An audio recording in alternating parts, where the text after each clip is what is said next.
Assalamualaikum warahmatullahi wabarakatuh. Akkam jirtan fayyaa keessanii anaa dhufuu baga jiraattanii baga nagahaan dhuftanii ilmaan Oromoo hundumti keessan bakka jirtanitti nagaa naaf qabaadha. Ani nagaa kootii galata rabbii.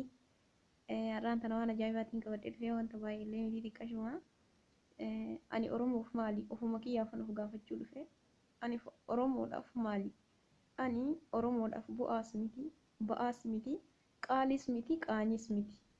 Kanaafiyyuu ganaan bu'aa buusuuf heeda inshaallah yoo rabbi jedhe akkasii namoonni tokko tokko ani Oromoof maali jedhanii gaafa poosti godhan ati Oromoof galtuudha, Oromoof hattuudha,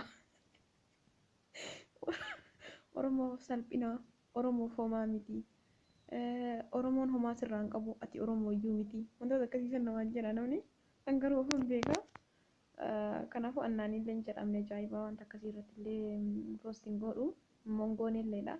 Ijoollee wayiitiin argee ture suuraa fi kana poostii godhaniira FB'tiin ani Oromoof maaliin jennaan ati Oromoof salphina, Oromoof hattuudha, Oromoof galtuudha, gantuudha jedhanii baay'ee barreessaniif. Kanaaf akkasii haganuma isin dubbisuu dhufee halkan gaarii naaf qabaadha nagaan naaf bula.